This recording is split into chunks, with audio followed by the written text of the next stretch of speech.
Pressure group হিসেবে সুশাসন নিশ্চিতে কাজ করবে এই জায়গা থেকে সংবাদ মাধ্যমকে রাষ্ট্রের চতুর্থ স্তম্ভ হিসেবে ধরা হয়ে থাকে, কিন্তু বাংলাদেশের সাংবাদিকতা চর্চা নিজেই বহুমুখী চাপের মধ্যে থাকে। কখনো স্বৈরাচারের চক্রাঙ্গানি, কখনো মবের ভয়, নানা কিছুর মুখে পড়তে হচ্ছে বাংলাদেশের সংবাদ মাধ্যমকে। সেটি যেন থেকেই যাচ্ছে। এসব নিয়ে কথা বলার জন্য, এই সাংবাদিকতার পরিস্থিতি, পরিবেশ, ভবিষ্যৎ এবং বর্তমান নিয়ে কথা বলার জন্য আজ আমাদের সঙ্গে রয়েছেন আল জাজিরা খ্যাত বাংলাদেশি অনুসন্ধানী সাংবাদিক জনাব জুলকারনাইন সায়ের। তিনি লন্ডন থেকে আমাদের সাথে যুক্ত হচ্ছেন। জনাব জুলকারনাইন সায়ের, আপনাকে অনেক করতে চাই। অবশ্য প্রশ্নটি আপনাদের দুজনের জন্যই। আমি প্রথমে একটু স্যার আমি আপনার কাছ থেকে একটু জানতে চাইবো যে বাংলাদেশে, আপনি প্রথমে জেসনকে দিয়ে শুরু করেন। She is a lady, like you should না গিভ হার দ্য। ঠিক আছে, আপনি বলেন। মানে মানে আমরা একটা জেনেরিক কোশ্চেনটা হচ্ছে যে বাংলাদেশের গণমাধ্যমকে এবং সংবাদপত্রকে আপনার এখন স্বাধীন মনে হয় কিনা? সংবাদ মাধ্যমের মধ্যে কাজ করতে বাংলাদেশের সাংবাদিকদের অসুবিধা হচ্ছে বা কোনো প্রেফারেন্সকে ভয় পেতে হচ্ছে, যদি আমি ভয় শব্দটা ব্যবহার করি, বা আতঙ্কিত থাকতে হচ্ছে বা কাউকে বেশি খুশি করতে হচ্ছে, এরকমটা মনে হয় কিনা? আমি তুলনা করতে চাই না যে গত 15 বছরে আমরা কেমন ছিলাম, গত 15 বছরে আমরা খুবই খারাপ ছিলাম, এখন আমরা কেমন আছি সেটা যদি আমরা একটু বলি। খালেদ ভাই, আপনাকে ধন্যবাদ। জেসন, ধন্যবাদ। এখানে একসাথে আমরা এসেছি। আসলে বাংলাদেশের গণমাধ্যমের সংবাদ স্বাধীনতা, গণমাধ্যমের কাজ, সাংবাদিকরা কিভাবে কাজ করছেন, তাদের উপরে কোনো রকমের খড়গহস্ত, কোনো রকমের কন্ট্রোল আছে কিনা, এই জিনিসগুলোকে আমাদেরকে অনেকভাবে ভাগ করতে হবে আর কি। এখানে তো একটা হচ্ছে সরকার পক্ষের একটা চাপ থাকে, মালিক পক্ষের একটা চাপ থাকে। বর্তমানের যে ক্ষেত্র, সেখানে বিভিন্ন পার্টি ইনভলভ আছেন, তাদেরকে সেইগুলা থেকেও আপনার চাপের সম্মুখীন হতে হয়। সুতরাং আপনি যে বাংলাদেশের সংবাদ মাধ্যম স্বাধীন আছে অথবা মুক্ত আছে, গণমাধ্যম মুক্ত আছে, এটা আসলে মনে করার কোনো সুযোগ নাই আর কি। আপনি দেখবেন যে আগস্ট থেকে এখন পর্যন্ত অনেক রকমের সংবাদ বাংলাদেশের গণমাধ্যমে এসেছে। বিশেষ করে বিশেষ কিছু পত্রিকা, যেগুলো বিশেষ কিছু শিল্পগোষ্ঠী ওন করে থাকে, তারা এমন চটকদার সব কার্যক্রম করেন যা সাংবাদিকতার মানদণ্ডে আমার মনে হয় না যে কোনোভাবেই উত্তীর্ণ হয় আর কি। আর এছাড়া এই সংবাদপত্রের যেই যেই মিডিয়া হাউসগুলো আছে, এর মধ্যে কিছু তো আপনি এস্টাবলিশ করা হয়েছে নিজেদের উদ্দেশ্য চরিতার্থ করার জন্য।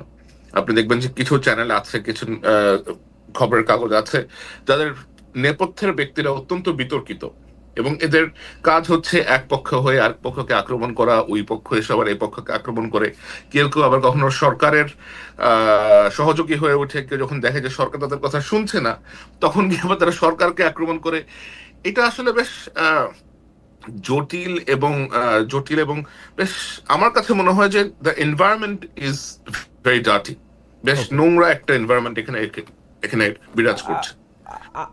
মানে আপনি আসলে কম কথাতেও সবগুলো বিষয়ই আপনি মোটামুটি এনেছেন, কিন্তু একটু সহজ করে, মানে কোয়ান্টিফাই করে যদি আমি এখন বলি যে আপনি যদি সংবাদপত্রের স্বাধীনতার সর্বোচ্চ মান যদি হয় 100, এই মুহূর্তে এই সরকার আসার পরে বা 5 আগস্টে শেখ হাসিনা যাওয়ার পরে আপনি এই সংবাদপত্রের স্বাধীনতার মানদণ্ডে এটাকে কত নম্বর দিতে চাইবেন? সংবাদ স্বাধীনতার মানদণ্ডে আসলে এটা এটা খুব টাফ, কারণ আসলে কয়েকটা নিউজ পেপার আছে that we have to tell যে তারা এখনো কাজ করে যাচ্ছে। 2 থেকে 3টার মতো, সর্বোচ্চ 3টার মতো হয়তো আপনার সংবাদ মাধ্যম আছে, চেষ্টা করছে এখনো সঠিক তথ্যটা দেওয়ার জন্য। এবং তাদের স্বাধীনতা আমি বলবো যে কোনো ক্ষেত্রেই 140-এর বেশি নাই। হাসিনার সময় হয়তো যেটা 25 ছিল, সেটা এখন 40 হয়েছে। আর অন্য যারা আছে, ধরেন আপনার, ওদের তো আসলে ধরেন স্বাধীনতা ডিপেন্ড করে তাদের মালিক যারা, ওদের মর্জির উপরে। তো ওইটা নিয়ে আসলে মন্তব্য করার কিছু নাই আর কি। ওকে, আমরা আবার আসবো আপনার কাছে স্পেসিফিক প্রশ্ন নিয়ে। আমরা একটু কাজী জেসিন থেকে এই ব্যাপারটা একটু জানতে চাই যে বাংলাদেশের গণমাধ্যম বা সংবাদপত্রকে আপনি আসলে কিভাবে দেখছেন এই পর্যায়ে এসে। ধন্যবাদ ধন্যবাদ সাইফকেও ধন্যবাদ। এই বিষয়টা যে আমরা কথা বলতে পারছি, এটা আমি সাধুবাদ জানাই আপনার উদ্যোগ নেওয়ার জন্য। আসলে আপনি বলেছেন যে আগের কথা বাদ এখন আমরা কেমন আছি সেটাকে জাজ করার জন্য। আগের কথা বাদ দিয়ে আপনি আজকের অবস্থা জাজ করতে পারবেন না, কোনোভাবেই পারবেন না। একটা ভেঙে যাওয়া বাসায় আপনি কেমন করে সাজিয়েছেন, ভুলে যান ভেঙে গেছেন কিনা, এই কথাটা আপনি বলতে পারবেন না। আগে কি মিডিয়া ছিল, গণমাধ্যম ছিল কিনা, সেই প্রশ্নটার উত্তর আমাদের দেখতে হবে। বিগত 15 বছরে যা হয়েছে সেটা কি সাংবাদিকতা হয়েছে কিনা সেটা আমাদের দেখতে হবে, বিরল বিকল্প বাদে। গত 15 বছর যা হয়েছে সেটা তো আমরা দেখেছি এখন অনেকে বলে শেখ হাসিনাকে ফ্যাসিস্ট হাসিনা বলতে চায় না, বলে মাফিয়া হাসিনার পতন হয়েছে। তো মাফিয়া আওয়ামী লীগ বা মাফিয়া হাসিনা যে শাসন 15 বছর করেছে, এই শাসনটা যে করতে পেরেছে, এই জায়গাটায় তাদেরকে এনাবেল করেছে কারা? তারা কিন্তু আপনার এই মিডিয়ায় তাদেরকে সহযোগিতা করেছে 15 বছর শাসন করার জন্য। আমরা তো গণমাধ্যমকে বলি ফোর্থ স্তম্ভ, চতুর্থ স্তম্ভ। সেই জায়গা থেকে গণমাধ্যম হচ্ছে দর্পণ, একটা রাষ্ট্র কেমন চলছে, সরকার কেমন করছে সেটা দেখার দর্পণ হচ্ছে গণমাধ্যম। সেই গণমাধ্যম সেই দর্পণ দেখায় নাই, দেখিয়েছে মানবতার মা শেখ হাসিনাকে, দেখিয়েছে যে কাঁদো বাঙালি কাঁদো, বাঙালির চোখে পানি নাই, কিন্তু ফোর্স করেছে মিডিয়াতেও সারা মাস যদি শোক করে যে কাঁদো বাঙালি কাঁদো, অথচ তারা কখনোই গুম খুনের কথা তুলে ধরে নাই। এই যে আড়াল করা, এই আড়াল করার মধ্য দিয়ে মাফিয়া তন্ত্র কায়েমে একরকম সহযোগিতা করেছে এই গণমাধ্যম। সুতরাং আপনি কোনোভাবেই 15 বছরের এই সময়কে বাদ দিয়ে আপনি কি এখন জাজ করা পসিবল না। 15 বছরে যা হয়েছে সেটা সাংবাদিকতা ছিল না, 15 বছর যা ছিল সেটা মিডিয়া ছিল না। এখন যা হচ্ছে, ভঙ্গুর একটা রাষ্ট্র, সম্পূর্ণ ধসে পড়া একটা রাষ্ট্র নতুন করে বিনির্মাণ করার জন্য যে প্রচেষ্টা, সেই প্রচেষ্টাটা আমরা ঠিকভাবে নিতে পারছি কিনা, সরকারের উদ্যোগ কি আমরা সাংবাদিকরা সেটা করতে পারছি কিনা, সেই জায়গাটায় যদি আমরা কথা বলি তখন মনে হয় কথা বলাটা সহজ হয়ে যায়। সেক্ষেত্রে আমি বলবো যে আমার মনে হয় যে আমরা চেষ্টা করছি, কিন্তু অনেক শস্যের মধ্যে ভূত যেহেতু রয়ে গেছে, কারণ আপনি এখানে বীজটা বপন যা হয়ে গেছে, সেই বীজের যে বপন আছে, যে বীজটা বপন আছে সেই বীজেরই চারা তো থাকবে। তো সেরকম একটা অবস্থা আছে। আপনি এখানে ব্যবস্থার যে সিস্টেমের মধ্যে আমরা আছি, সেই সিস্টেম যদি সম্পূর্ণরূপে ভেঙে দেয়া না যায়, সেই সিস্টেম থেকে যদি বের হয়ে আসা না যায়, তাহলে আপনি নতুন করে স্বপ্নের মধ্যে থেকে বলতে পারেন না যে সাংবাদিকরা সম্পূর্ণ স্বাধীন কিনা। সাংবাদিকরা সম্পূর্ণ স্বাধীন হবে কি করে? একটি ঘরের কি আপনার শুধুমাত্র পর্দাটা বদলালে হয়ে যাবে? একটি ঘরের কি শুধু দুয়ারের রংটা বদলালে হয়ে যাবে যে সেই ঘরটা অন্যরকম হয়ে গেল? তা তো না। আপনার ফাংশন করছে কারা, কিভাবে, সেখানে তো কোনো পরিবর্তন আসে নাই। সুতরাং আমরা যদি বলি যে অনেক কিছু পরিবর্তন আমরা আশা করছি, সেটাতে ইউটোপিয়ান চিন্তা হবে বলে আমার কাছে মনে হয়। জেসিন, আপনাকে ধন্যবাদ। আমি আপনার প্রসঙ্গে আসার আগে আমি একজন দর্শকের মন্তব্য একটু পড়তে চাই। আশরাফুল করিম খান, তিনি মন্তব্য করেছেন, অসংখ্যবার একই মন্তব্য তিনি করছেন, সেজন্য তার মন্তব্যটি চোখে পড়ছে। খালেদ ভাই, আপনি যেই টোনে এনসিপির নেতাদের সঙ্গে কথা বলেন, সেই টোনে কি এই দুইজন অতিথির সঙ্গে কথা বলতে পারবেন? আছে সেই হেডম? ঠিক আছে, মানে না, সেটা আমি পারবো না, কারণ হচ্ছে যে মানে দুইজন অতিথি বা দুই ধরনের অতিথি দুই রকম। আমি এবার একটু প্রসঙ্গে আসি জেসিন, আপনার জন্য আমার স্পেসিফিক প্রশ্নটা যেটা ছিল সেইটাও আসলে এরকমই একটা প্রশ্ন। সেটা হচ্ছে যে আপনি বলছেন যে এই যে যারা স্বৈরাচার ছিল, যারা ফেসিস্ট ছিল, তাদেরকে আসলে এনাবল করেছে কারা, মিডিয়া সহযোগিতা করে, মিডিয়া তাদেরকে সরকার কি করেছে সেইটা তারা আসলে দেখায় নাই, দর্পণ হিসাবে তাদের যে কাজ করা দরকার ছিল সেটা তারা করে নাই। কিন্তু মুশকিল হয়েছে তথ্য প্রযুক্তির যুগে আমরা কিন্তু মিডিয়া যে এটা করে নাই, মিডিয়া যে এটা এরকম ফেল করে গেছে, সেই জন্য বাংলাদেশের জনগণ, পাঠক, অডিয়েন্সও মিলিয়ে মিডিয়াকে কিন্তু সাংঘাতিক রকমের হলুদ কার্ড, লাল কার্ড দেখিয়ে গেছে। এবং মিডিয়া কিন্তু বাংলাদেশে ইরেলেভেন্ট একটা জিনিসে পরিণত হয়েছিল শেখ হাসিনার সময়ে। কেউ বাংলাদেশে গণমাধ্যমকে সেই অর্থে আর বিশ্বাস করতে পারে নাই। আমরা বাংলাদেশের মিডিয়াতে শেখ হাসিনার সংবাদ সম্মেলন করা থেকে শুরু করে যা কিছু ছাপা হয়েছে তা নিয়ে হাসাহাসি করতে দেখেছি, ফান করতে দেখেছি, ট্রোল করতে দেখেছি, বিশ্বাস করতে খুব কম লোককেই দেখেছি। বাংলাদেশের মিডিয়া জুলাই আগস্ট মাসেও চরমভাবে শেখ হাসিনাকে সাপোর্ট করে গেলেও তার প্রতি বাংলাদেশের মানুষ আস্থা রাখে না। কিন্তু প্রবলেম হচ্ছে মিডিয়ার এই পরিবর্তনটা, মিডিয়া যা দেখানো দরকার তাদের দেখাবে, তা প্রকাশ করবে, সেই সাহসটা অর্জন করবে, তার জন্যই পুরো বিপ্লবটা হয়েছে। আমার প্রশ্নটা হচ্ছে সেই বিপ্লবটা সফল হয়েছে কিনা, আমরা যা দেখাতে চাই, যাদের প্রশ্ন করতে চাই সেটা আমরা করতে পারছি কিনা, সেটা ছিল আমার প্রশ্ন। আপনার জন্য স্পেসিফিক প্রশ্ন যে অনেকেই এরকম বলে থাকেন, আমি একদম স্পেসিফিক নাম ধরে বলি, মোসাফ ফিরোজ, যিনি আওয়ামী লীগ আমলে যে অল্প কয়েকজন তার প্রাইভেট চ্যানেল থেকে অনেক বেশি সমালোচনা করেছেন, তাদের মধ্যে থেকে অন্যতম, তিনিও বলেছেন যে টকশোগুলিতে এখন ভিন্ন মতের লোক থাকে না, একই মতের লোক থাকেন। আওয়ামী লীগ আমলেও ভিন্ন মতের গেস্টটা আলোচনা করতে পারতেন, যেটা এখন পারছেন না। সাংবাদিক মোসাফ ফিরোজ নিজের প্রশ্নের উত্তর নিজে দিয়ে বলছেন, মানে তিনি কয়েকজনের কথা বলেছেন তাদেরকে কেন ডাকা হয় না। টিভি চ্যানেল মালিকেরা মবের ভয়ে সেলফ সেন্সরশিপের মধ্যে আছে, আওয়ামী লীগ আমলে যেটুকু স্বাধীনতা ছিল তাও এখন নেই। কাজী হোসেন, আপনি যদি একটু মন্তব্য করতেন, আমরা জুলকারনাইন সাহেবের কাছেও একটা অন্য প্রশ্ন নিয়ে যাবো, এটা নিয়ে সম্পর্ক। জি নিশ্চয়ই। আচ্ছা, আমি এই প্রশ্নটা উত্তর দেওয়ার আগে আপনার কথাটা বলি আগে, যে আপনি যে মন্তব্যটি করেছেন যে মানুষ মিডিয়া ইররিলেভেন্ট হয়ে গিয়েছিল মানুষের কাছে। যেটা হয় আপনি বোধহয় জানেন যে ব্যান্ড ওয়াগন এফেক্ট সম্পর্কে, রাইট? যে যখন ফ্যাসিস্টরা থাকে তখন কিন্তু তার বয়ান ক্রিয়েট করার জন্য মিডিয়াকে ব্যবহার করে আপনার মুজিবকে এমন ভাবে পীর বানানো হয়েছিল যে এই বাংলাদেশের মানুষ শেখ মুজিবুর রহমানকে নিয়ে, শেখ হাসিনাকে নিয়ে একটি মন্তব্য করতে পারেনি। একটি ভয়ের সংস্কৃতি হয়েছিল, এবং যার পরিণতি হচ্ছে এতগুলো মানুষ, হাজার মানুষ, আমি স্পেসিফিক সংখ্যায় যাচ্ছি না, এতগুলো মানুষ প্রাণ দিতে হয়েছে তাদের জন্য। এটা দায় মিডিয়ার থাকবে, মিডিয়া ইররিলেভেন্ট হয়ে গেলেও মিডিয়ার দায় মিডিয়াকে নিতে হবে। এই কাজটি মিডিয়ার জন্য হয়েছে, কারণ তারা যদি এর আগে তুলে আনতো যে কি হয়েছে, যে কাজটা all the prime ministers main sir করেছে, তার জীবনে ঝুঁকি নিয়ে যে কাজটি করেছে, সেখানে বাংলাদেশে বসে কিন্তু সেরকম কাজ আমরা প্রতিনিয়ত হতে দেখিনি। এটা একটা ডকুমেন্টারি অনেক পাওয়ারফুল হতে পারে, কিন্তু এর আগের ঘটে যাওয়া আরো অনেক ঘটনা তুলে আনলে ব্যাপারটা আরো অনেক আগে ঘটতে পারতো, হাসিনার পতন আরো আগে ঘটতে পারতো। এ গেল আমার মিডিয়া নিয়ে মন্তব্য। আর আপনি যে প্রশ্নটি করেছেন যে নিরপেক্ষতার জায়গা থেকে, আমি যখন আমার কাজ করি আমি চেষ্টা করি এখন যারা স্টেক হোল্ডার্স আছেন তাদেরকে ইনভাইট করতে। আমাদের অনেক সমস্যাই হয়, আপনি নিজে হোস্ট করছেন একটা অনুষ্ঠান, নিজে পরিচালনা করছেন, আপনি জানেন যে কি ধরনের চ্যালেঞ্জ ফেস করতে হয়, অনেকের সাথে বসতে চায় না, এই ধরনের প্রবলেম থাকে। তারপর আমার জায়গা থেকে আমি মনে করি যে আমি যতটুকু চেষ্টা করছি সেটা আমি সৎভাবেই চেষ্টা করছি সবার পার্টিসিপেশন রাখার জন্য। আমাকে শোনা এরকম মন্তব্য শুনতে হয় যে আমি আমার প্রোগ্রামে শুধু কেন এত এনসিপির নেতাদেরকে কেন ডাকি, তারা তো ছাত্র, তারা তো অল্প বয়স, তাদের সাথে অনেকে বসতে চায় না, আপনি কেন ডাকেন? আমার শুনতে হয় এরকম মন্তব্য। আমার এরকম মন্তব্য শুনতে হয় যে আমি অনেক জামাতে নেতাদের ডাকি, কিন্তু আমি তাদেরকে ডাকি এজন্যই যে গণ অভ্যুত্থানের যারা স্টেক হোল্ডার্স, আমি মনে করি তাদের ভয়েস, তাদের ইনক্লুসিভনেস আমাদের মেনটেন করা, ম্যানেজ করা দরকার, যে কোনো ভাবেই হোক আমাদের আলোচনার মধ্যে। এখন আপনি আমাকে বলতে পারেন যে আমি কেন আওয়ামী লীগের একজন নেতাকে আমি ডাকি না, সেটা যদি হয় আমার নিরপেক্ষতার লিটমাস টেস্ট, তাহলে আমি বলবো যে দুঃখিত, আমি আওয়ামী লীগের কোনো নেতা, অ্যাজ লং অ্যাজ আমি যতদিন পর্যন্ত তারা ক্ষমা না চাইছে তাদের অপকর্মের জন্য এবং জনমানুষ তাদেরকে গ্রহণ না করছে, আমি কেউ না তাদের ভয়েস মানুষকে শোনানোর জন্য। আমি এই দায়িত্ব নেব না, এবং আমি দায়িত্ব নিতে আগ্রহীও না। যে অপরাধ করেছে তারা করেছে, সে অপরাধের জন্য তাদেরকে সরি বলতে হবে, মাফ চাইতে হবে। মানুষ যদি মাফ করে তখন ডেফিনেটলি তারা আসবে মানুষের জন্য ভবিষ্যতে কি করতে চায় সে কথাটা বলতে। আমি অবশ্য আপনার বক্তব্যের মূল নির্যাসের সাথে আমি একমত। আমি আমি আমি আমি জনাব মোস্তফা ফিরোজ যেটি বলতে চাইছেন, যারা আওয়ামী লীগ আমলে মানে আওয়ামী লীগকে উনি ডাকতে বলতেছেন না আসলে, কিন্তু আওয়ামী লীগ আমলে যারা আওয়ামী লীগকে মৌন বা নীরব সমর্থন দিয়েছেন তাদেরকেও কি আপনি ডাকের বাইরে রাখবেন কিনা, বা তাদেরকে ডাকের বাইরে কি মবের ভয়ে রাখা হচ্ছে কিনা সেটা আপনি বলবেন কিনা। যে ধরেন সরাসরি আওয়ামী লীগ করে নাই, ধরেন তারা খুন খারাপিতে অংশ নেয় নাই, উনি কয়েকটা নামও বলেছেন আসলে, সৈয়দ ইশতিয়াক রেজা, জয় মামুন, এরকম কয়েকটা নামও বলেছেন।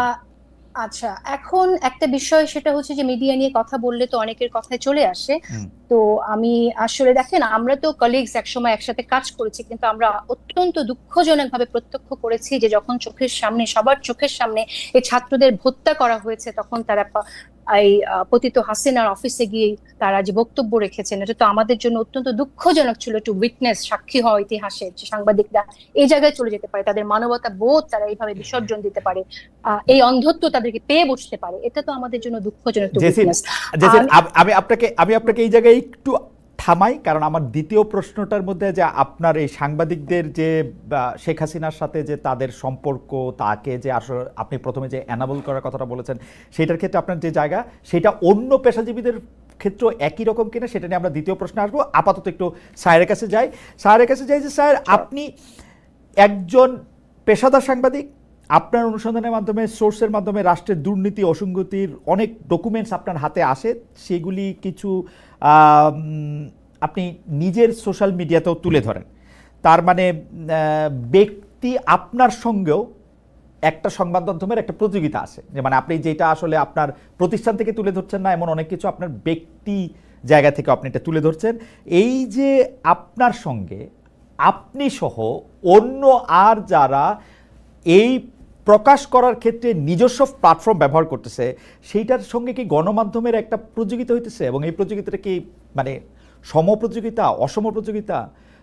এই প্রতিযোগিতার মধ্যে, কারণ আমি সাংবাদিকতার এতটুকু বুঝি, যা কিছু এডিটেড না তা কিছু জার্নালিজম না।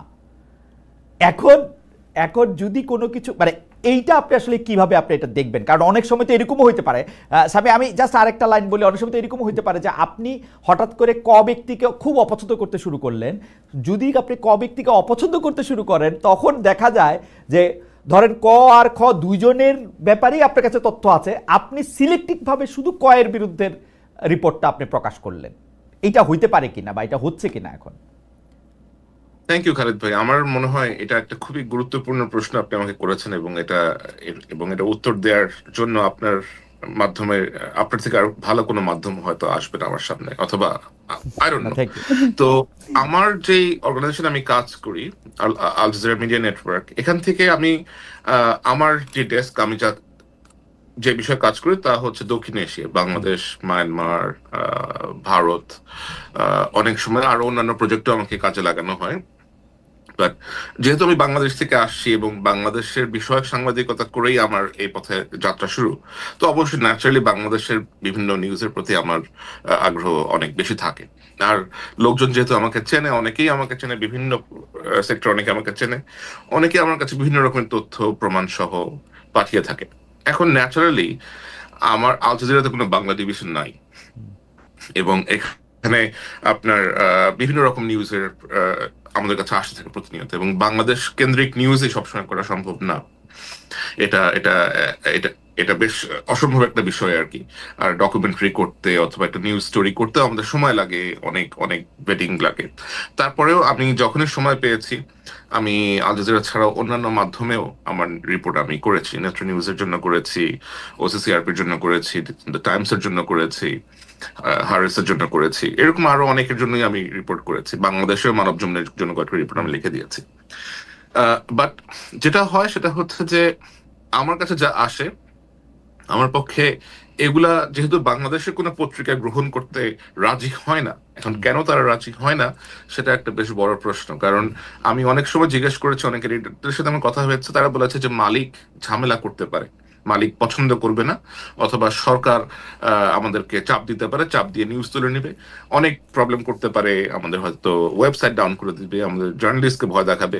তো আমার কাছ থেকে আসা রিপোর্ট এখনো পর্যন্ত অনেকেই বেশ ভয় পান আর কি। আমার মনে হয় একটা আতঙ্কে থাকেন যে আমার নাম অ্যাফিলিয়েটেড হয়ে গেলে কোনো না কোনো ভাবে যদি তারা ক্ষতিগ্রস্ত হন। কারণ আমার অনেক রিপোর্ট হয়তো অনেকের বিপক্ষে গেছে, অনেকে এটার দ্বারা ক্ষতিগ্রস্ত হয়েছেন, অনেকে কিছুটা হয়েছে, like somehow some people got affected, এবং তারা কোনো না কোনো ভাবে বিভিন্ন পত্রিকা মিডিয়া হাউসের সাথে সম্পৃক্ত।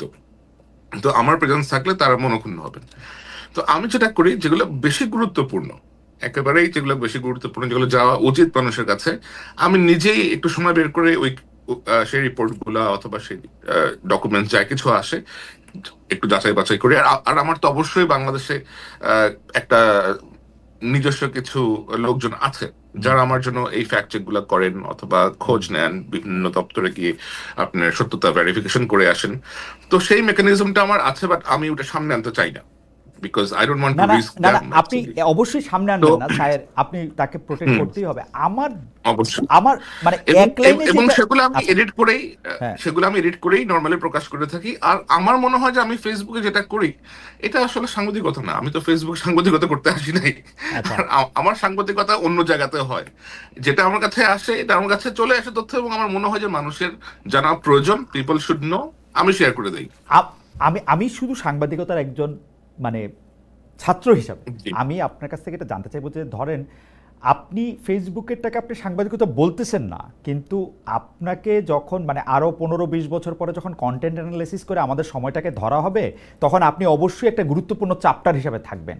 তখন আপনার এগুলিকে আসলে কি হিসাবে ধরা হবে? কারণ আমি আপনাকে ঘটনাটাও বলি, তাহলে আপনি বুঝতে পারবেন।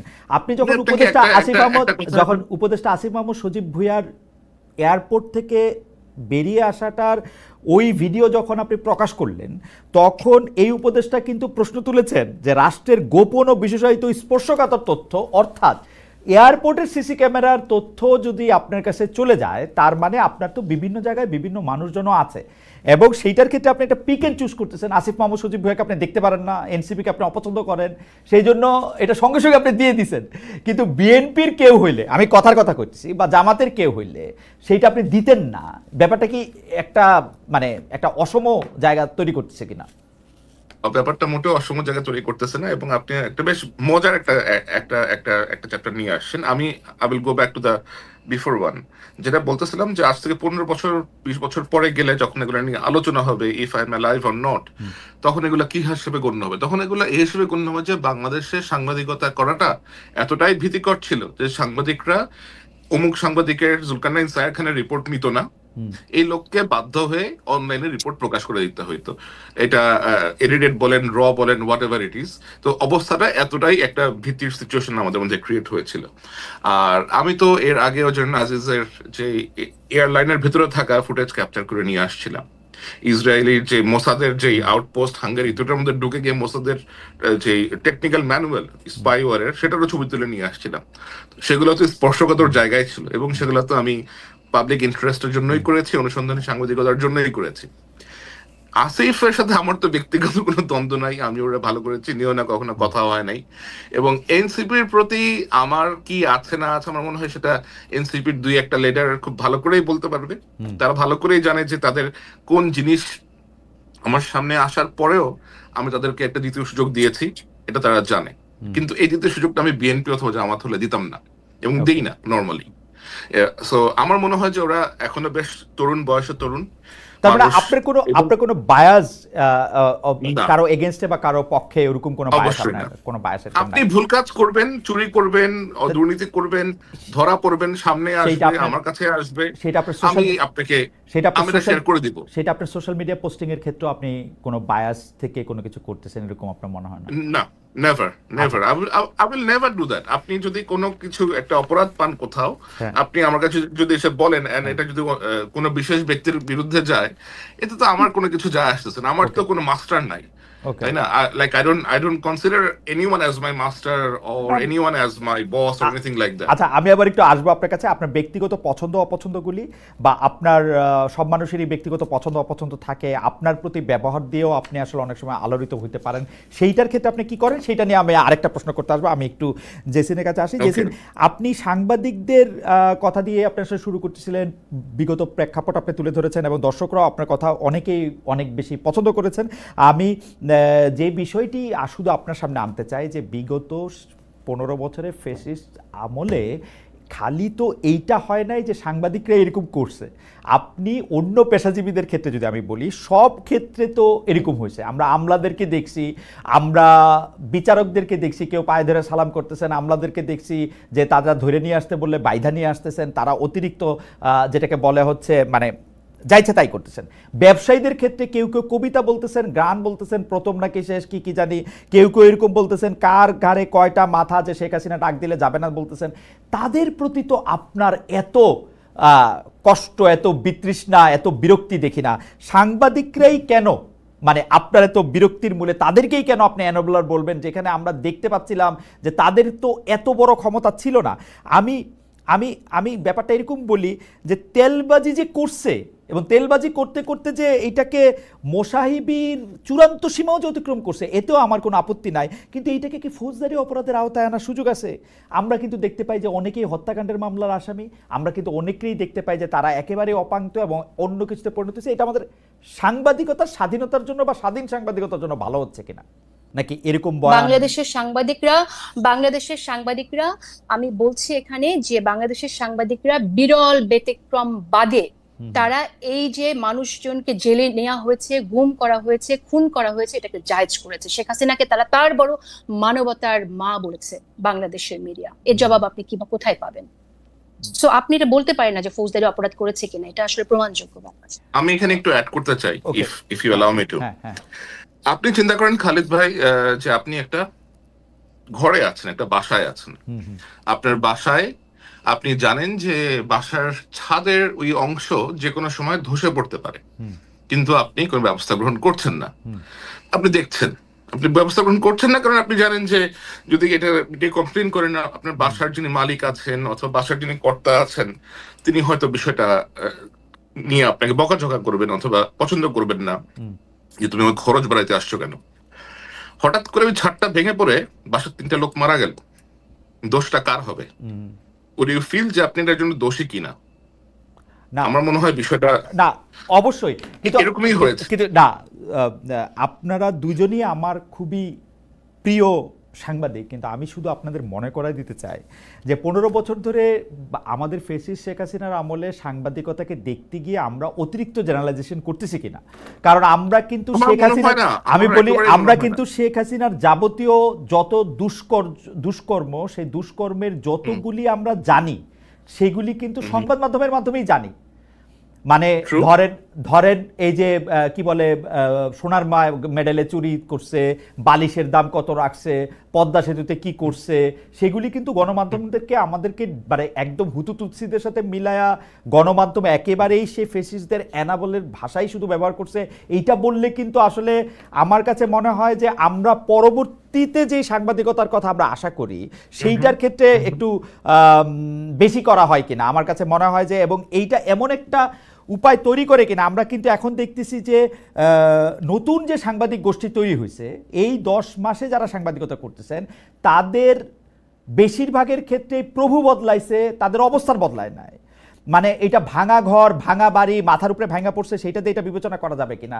তারা কেউ কেউ দাবি করতেছে এরকম যে আমরা বিএনপির ঘনিষ্ঠ লোক, আমরা বিএনপির জন, সেই জন্য আমি এখন সম্পাদক হব। কেউ কেউ দাবি করতেছে যে জামাতের লোক, সেই জন্য আমি সম্পাদক হব। আমি এনসিপির লোক, সেই জন্য আমার এটা করতে হবে। আমরা 15 বছর বঞ্চিত, মানে সোজা কথা বলতে যে 15 বছরে যেই দুষ্টামিগুলি আওয়ামী লীগ করছে সেগুলি এখন আমরা করব, এইটা যারা করছে মানে সেইটা ঠিক হবে কিনা আসলে। মানে আমরা মানে এই জন্য আমি এই প্রশ্নটাই যদি আপনি এটা বলতেন, তারপর আবার একটু জেসিনেরও একটু মন্তব্য আমাদের একটু শুনতে হবে। স্যার আমি একটু থামাইতেছিলাম আপনাকে, সরি। যেটা বলতেছে যে এটা করা কখনোই উচিত হবে না, কখনোই। এবং এই জিনিসটাই বন্ধ করতে হবে যে রাজনৈতিক পরিচয়ের ভিত্তিতে সাংবাদিকতার পেশায় যে প্রেফারেন্স দেওয়া হয়, এই প্রেফারেন্সিয়াল ট্রিটমেন্টটা বন্ধ করতে হবে। যে ব্যক্তি আপনার নিজের স্বাধীনতা, ইন্টিগ্রিটি এবং সততা বজায় রেখে এই পেশার মানটা ধরে রাখতে পারবেন, তাদেরকেই আসলে বিবেচনায় নেওয়া উচিত। কে কোন মতের, কোন দলের অনুসারী, এরকম কখনোই করা উচিত না। আর শেখ হাসিনার সময় আপনি যে ঘটনাগুলো উল্লেখ করলেন, বালিশ কাণ্ড অথবা অন্য সোনার মেডেল, এগুলোর সাথে কিন্তু শেখ হাসিনা সরাসরি কখনো সম্পৃক্ত ছিলেন না। শেখ হাসিনা সরাসরি সম্পৃক্ত ছিলেন কিসে? ফর এক্সাম্পল, আপনার জেনারেল আজিজের মতো একটা লোককে সেনাপ্রধান বানানোতে আমাদের দেশে সাংবাদিকরা রিপোর্ট করতে পারতো যে ওরকম পৌরসভা ইউনিয়নের চেয়ারম্যানের ভাই মার্ডারার তমিজউদ্দিন, সরি, অথবা মার্ডারার খ এরকম জেল থেকে মুক্তি পাইছে।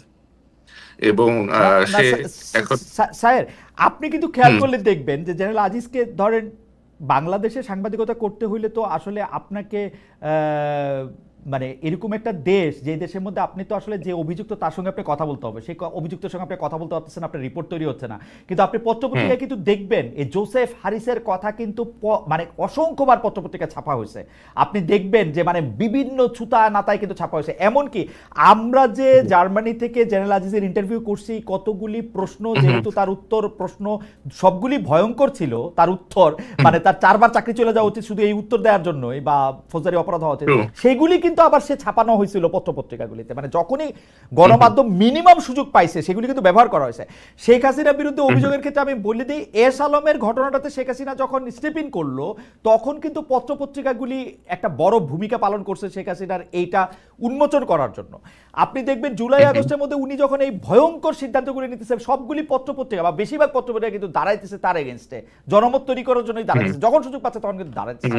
এই ডিউ ক্রেডিটটা আমরা দিমু কিনা সেইটার হচ্ছে কথা, মানে নাকি আমরা এখন দেখেন আপনি যে 2014 সালে একটা ইলেকশন হয়েছে, আমাদের 2018 সালে একটা ইলেকশন হয়েছে, সেই ইলেকশন করার সময় গণমাধ্যম আসলে কতটা স্ট্রং ভূমিকা রেখেছিল সেটা কিন্তু আমরা দেখি নাই। হ্যাঁ, কিছু যখন একটা আওয়াজ তুলছি, যখন জিনিসটা সামনে চলে আসছে, তাও আমাদের মতো আপনার যারা দেশের বাইরে ছিল এদের হাত ধরে, তখন জিনিসটা নিয়ে আপনার আলাপ আলোচনা করা সহজ ইজি হয়ে গেছে, because somebody has brought it to the light.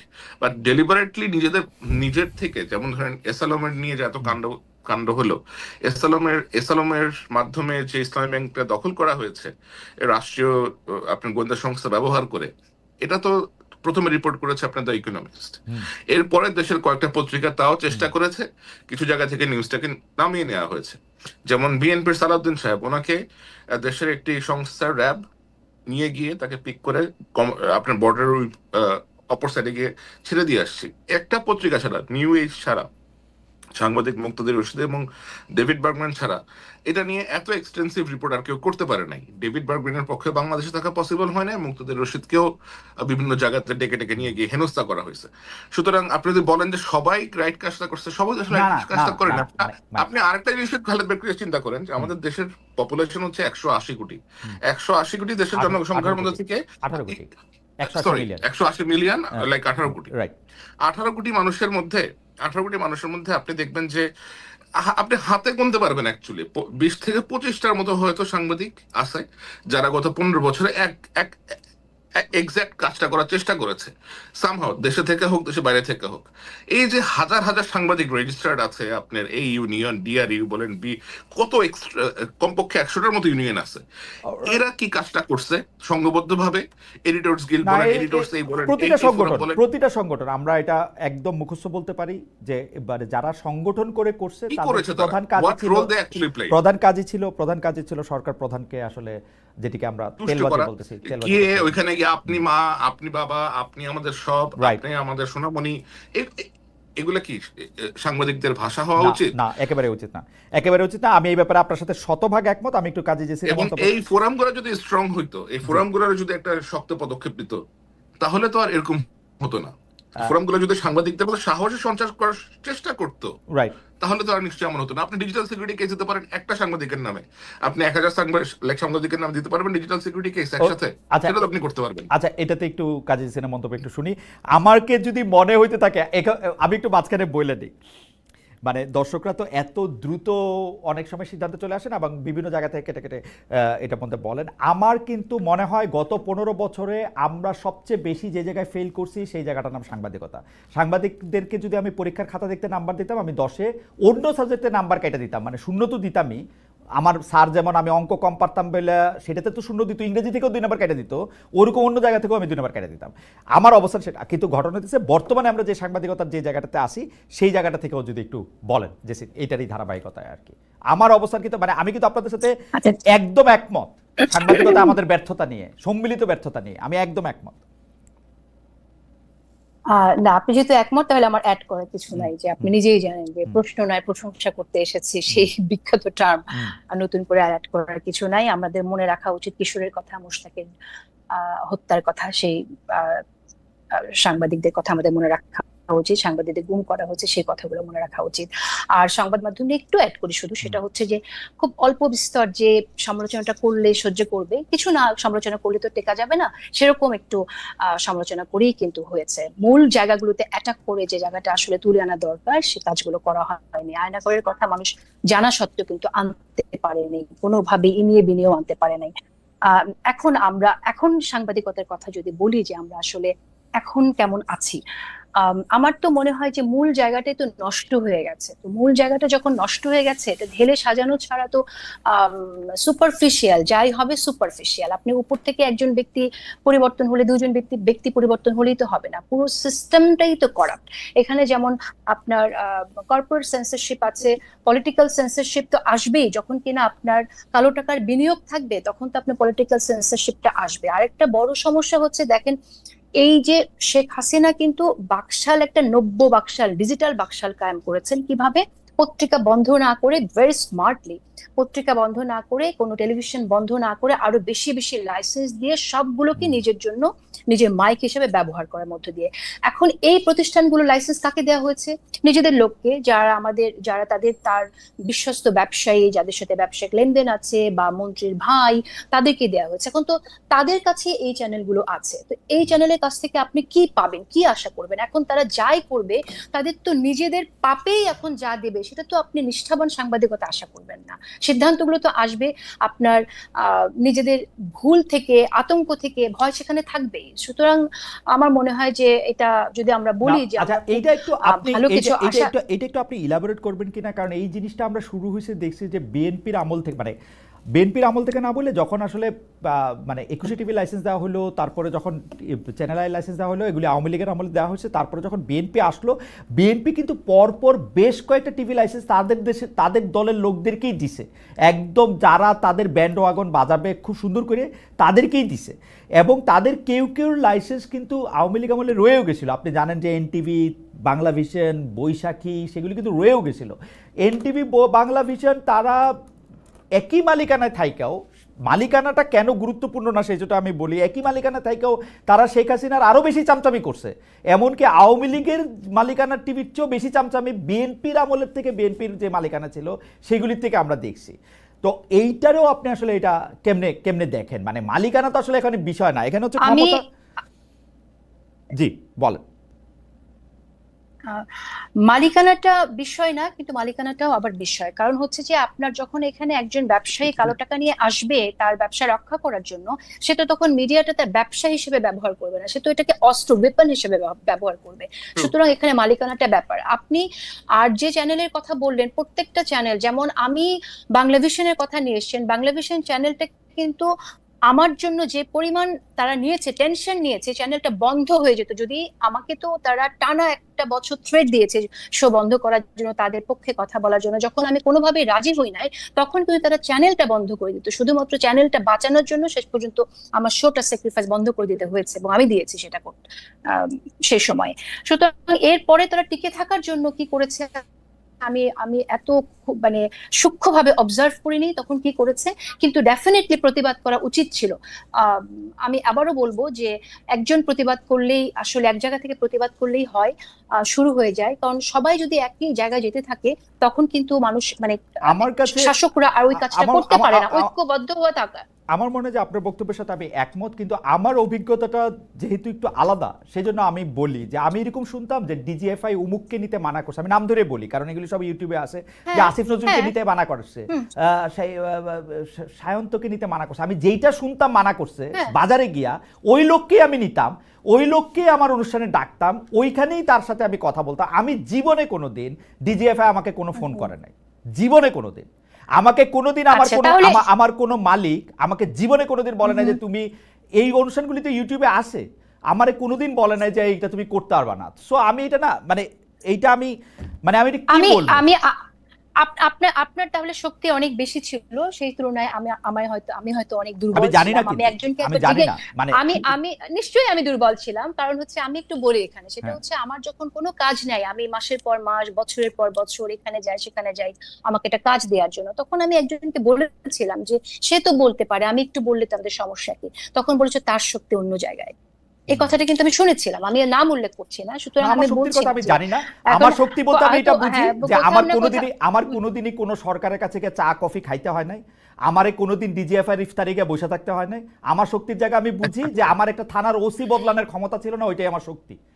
That's why আমি কোনোদিন যেহেতু পাওয়ারফুল ছিলাম না, সেহেতু আমি কোনোদিন পাওয়ারহীন হই নাই আর কি, এইটা আমি বুঝি। ওসি বদলানোর শক্তি ছিল কিনা সেই জায়গাটা আমি প্রেস ক্লাবে গেলে এই গল্প শুনতাম যে মানে সাংবাদিকরা ফোন করলে নাকি ওসি বদলায় যায়। আমি প্রেস ক্লাবে গেলে আমিও শুনেছি, কিন্তু সেই প্র্যাকটিসটা কোনোদিন আমিও করিনি, কখনোই না। সো ওটা বলতে চাইছি না, আমি বলতে চাই যেটা, যে সত্যতার সাথে যদি সাংবাদিকতা কেউ করতে চায় তাহলে সে করতেই পারে, কিন্তু তার পাশে মানুষকে থাকতে হয়, প্রতিষ্ঠানকেও থাকতে হয়, সেটা আমি পাশে পাই না। সেই জায়গা থেকে প্রতিষ্ঠানে থাকাটা খুব জরুরি, সেটা খুবই জরুরি। এবং প্রতিষ্ঠানের যদি মালিক হয় আরো পাওয়ারফুল, তখন তার শক্তিটা হয়ে যায় আরো বেশি। হয়তো সেটা আমার ছিল না, সেজন্য আমি হয়তো পারি না। আমি যে টেলিভিশনে কাজ করতাম সেই টেলিভিশনের মালিক ছিলেন সালমান এফ রহমান। সেজন্য আপনার পাওয়ার অনেক বেশি ছিল মনে হয়। আমি সালমান এফ রহমান, আপনাদের মনে আছে 2018 সালে তিনি একজন ফরেস্ট কুকসন বোধহয় একজন জরিপকারী আমেরিকান একজনকে ডেকে এনে তিনি একটা জরিপ করালেন, যেখানে দেখা গেল আওয়ামী লীগের সাংঘাতিক ভালো সম্ভাবনা, 200 নাকি 250 আসন পাবে 2018 ইলেকশনে। আমি ফরেস্ট কুকসনকে ডাইকে আমার টেলিভিশনে কিন্তু জিজ্ঞেস করতেছিলাম যে আপনি যে সালমান এফ রহমানের টাকা নিয়ে এটা করলেন, এটা যে একটা কনফ্লিক্ট অফ ইন্টারেস্ট হয়েছে, কারণ উনি এখন ইলেকশন করতেছেন, এটাকে আপনি বোঝেন? That I could do. এখন খালেদ ভাই, now I will have to step in.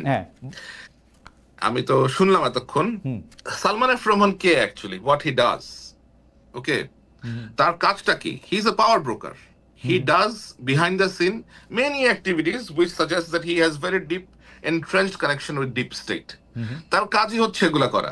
সে সামনে একটা কাজ করবে, পিছনে আরেকটা কাজ করবে, আর আপনাকে যে সে যে ফ্রিডমটা দিয়েছে সেটা দিয়ে সে বলবে যে আমি তো প্রেস ফ্রিডম এনশিওর করেছি, দেখো আমার টিভিতেও নিয়ে যাওয়া হয়। এগুলা হচ্ছে সব তার এটা নিয়ে আমি দ্বিমত করব না, কারণ উনি যখন এমপি হয়েছেন, কিভাবে বিএনপি নেতার মেয়েকে বিয়ে করে, কেন করে তারা, এই যে আমি আপনাকে দেখতে পারি না, আমরা সম্পর্ক করতেছি কি আপনার অপোজিশন পার্টির সাথে, so that you can have access to everywhere. এবং এভাবে কিন্তু এই ব্যক্তিগুলো এভাবে এই কার্ডগুলো খেলে আসছে বছরের পর বছর। আপনাকে তারা সুযোগ দিয়েছে ইন্ডিপেন্ডেন্ট টেলিভিশনে, আপনাকে জীবনেও লাইক ওরা কল করবে না। না মেবি কিন্তু আমারও মনে হয়েছে, আমি বলি আমারও মনে হয়েছে 2018 সালে উনি যখন এমপি হলেন, সরকারের শেখ হাসিনার যখন উনি সরাসরি পদে যোগ করলেন, তারপরে কিন্তু আমি আর ইন্ডিপেন্ডেন্ট টেলিভিশনে থাকলাম না। আমার কিন্তু থাকারই কথা ছিল এখানে, আমি থাকলাম না, কারণ তারপরেরটা আমি আর জানি না, কারণ আমি সেন্স করতে পারছিলাম যে আমার আর ওইভাবে থাকা বোধহয় আর ঠিক হবে না। হাউএভার, আমার প্রসঙ্গ বাদ দিয়ে এখন আরো অনেকগুলি গুরুত্বপূর্ণ প্রসঙ্গ আছে, সেই প্রসঙ্গদের একটু আনি। তার আগে দর্শকদের কাছে জানতে চাইছিলাম যে গণমাধ্যমের স্বাধীনতা সমর্থন করে এনসিপি নেতা হাসনাত আব্দুল, যেটা নিয়ে আমরা মানে পোল করেছি, সেটা নিয়ে একটু আপনাদের মন্তব্য শুনতে চাই। আমি প্রশ্নটা একটু সাজাই, তার আগে একটু বলে রাখি, আমাদের অনেক দর্শক প্রশ্ন করেছেন যে আপনি কাজী জেসিনকে প্রশ্ন করলেন যে তিনি আওয়ামী লীগের নেতাদের নেন বা নেন না কিনা। আমাকে এই প্রশ্ন করলে কি হবে, আমি আওয়ামী লীগের নেতাদের নিতে চাই, শেখ হাসিনাকে, ওবায়দুল কাদেরকে এবং আওয়ামী লীগের প্রেসিডিয়ামের যারা সদস্য আছেন বা সর্বশেষ যারা সদস্য ছিলেন তাদের কাউকে, অন্য কারোর সাথে আমার কথা বলার আগ্রহ নাই। যারা নীতি নির্ধারক আছেন তারা কিভাবে কি করলেন, কেমনে দেশ চালালেন, কেমনে গুলি করলেন, কেমনে পালাইলেন, সেগুলি আমি তাদের জানতেই চাই। যদি তারা আসতে চান আমি সবসময় তাদেরকে নিতে চাই এবং তাদেরকে প্রশ্নও করতে চাই। কাজী জেসির, আমি আপনার কাছে যে প্রশ্নটি করতে চাই সেটি হচ্ছে যে এনসিপি নেতা হাসনাত আব্দুল্লাহকে মানে মিডিয়া হাউসের কথা বলে যে কথা বলেছেন, মানে যেটাকে অনেকটা হুঁশিয়ারি বলে মনে হইতেছে, এর প্রতিবাদ করেছেন আবার দেশের প্রধান সাংবাদিক সংগঠনগুলো। যদিও আমি সায়েরের বক্তব্যের সাথে সম্পূর্ণ একমত, সাংবাদিক সংগঠনগুলি নিয়ে আমার খুব বেশি উচ্চাসা নাই। এইটা কিন্তু সাংবাদিকতার নামে, মানে আমি যে জায়গাটাতে আপনাদের দুজনেরই ডিস্ট্রাকশন করতে চাই, সাংবাদিকতার নামে যে সময় আবার অপতথ্য ছড়ানো হইতেছে, সেইটা তো আমরা অবশ্যই কন্ডেম করব। কিন্তু আমরা যখন এটা জবাব দিতে গিয়ে দেখলাম যে আরো কয়েকটা বানোয়াট ফটো কার্ড আবার এনসিপির নেতারা আবার এটাকে ক্যারি করলেন, হুমকি দিলেন, সেইটা কিরকম ভাবে দেখা হচ্ছে, আমি একটু সায়েরকে বলি, সায়ের থেকে শুনি, তারপর আপনার কাছ থেকে শুনবো জেসিন। হ্যাঁ, আমি একটু সায়ের থেকে শুনি যে এইটাকে আসলে এই ব্যাপারগুলিকে আপনি আসলে স্বাধীন সাংবাদিকতার কোন জায়গাগুলিতে আপনি দেখেন? যারা এই ধরনের বানোয়াট তথ্য প্রচার করে থাকে, এটা তো এবং আপনি কমপ্লেন আসার পরে তারা এটাকে আবার উইথড্র করে নেয়। আমার মনে হয় এটা একজনের চরিত্র অথবা একজনের পার্সোনালিটি অথবা তার যেই কাজ, সেই কাজে একরকমের কালিমা অর্পণ করার একটা চেষ্টা আর কি, যে একটা কালিমা লেপন করার চেষ্টা করা হয়, পরে সত্যটা বের হয়ে আসে, তারপরে তারা নিউজগুলো উইথড্র করে নেয়। এবং এই ধরনের কাজ, এই ধরনের ফটো কার্ড, এই ধরনের উদ্দেশ্য প্রণোদিত ফটো কার্ড, যেমন কিছুদিন আগে দেখলাম আমি যে লিখেছে সার্জিসের বন্ধুর বাসায় 3 বস্তা টাকা পাওয়া গেছে। You go inside the story, it is totally different. এবং আমি দেখলাম যে এ ধরনের প্রায় হেডলাইন আসে যেগুলো অত্যন্ত মিসলিডিং, ক্লিকবেইট টাইপের আপনার হেডলাইন। যেমন সেদিন দেখলাম যে শেখ খালেদা জিয়া এবং তারেক রহমানের জন্য বিশাল বড় সিংহাসনের মতো আসন বানানো হচ্ছে, এটা রিপোর্টটা করেছে প্রথম আলো। তো আমি রিপোর্টের ভেতরে গিয়ে দেখলাম যে এটা কি বিএনপি থেকে করতেছে। আমি দেখলাম যে কোথাকার টেকনাফের ভেতরে কোন এক ইউনিয়নের কোন এক গ্রামের মধ্যে বসে এক বিএনপি নেতা, তার মনে খায়াস হয়েছে যে সে তার পার্টির লিডারদের জন্য এগুলা বানাবে। But the way the headline is created is intended to like create a very distorted narrative যে আচ্ছা বিএনপির লোক তখন ক্ষমতাতেই আসে, এখন বসে বসে এরকম করে চেয়ার বানাইতেছে। আবার আপনি দেখেন যে বেগম খালেদা জিয়াকে যখন তার বাড়ি থেকে উচ্ছেদ করা হয়েছে, ক্যান্টনমেন্টের বাড়ি থেকে, আপনাকে বলেন তো বাংলাদেশের কতগুলা পত্রিকার সম্পাদকরা এটা নিয়ে সম্পাদকীয় লিখেছেন, অথবা কোন রকমের অপেড ছাড়তে অথবা ফলো করে এটা নিয়ে আপনি রিপোর্ট করেছেন। ওই যে এই বৃদ্ধ মহিলার যে সাফারিং ছিল, কালকে পলক নিয়ে গিয়ে আদালতে নাকি কাঁদছে, এটা নিয়ে সবাই রিপোর্ট করছে, পলক আদালতে গিয়ে কাঁদতেছে। তো সে কাঁদতেছে কেন আদালতে গিয়ে, সে কাঁদার মতো কাজ করছে কেন? না, আপনার কাছে কি মনে হয় না যে পলক যে আদালতে গিয়ে কাঁদতেছে, এটা যখন সাংবাদিকরা রিপোর্ট করতেছে বা গণমাধ্যমে গুরুত্ব দিয়ে ছাপা হইতেছে, সেটা এই কারণে যে দেখো খুনি ফ্যাসিস্টদের এখনকার অবস্থা দেখো, এটা বোঝানোর জন্য?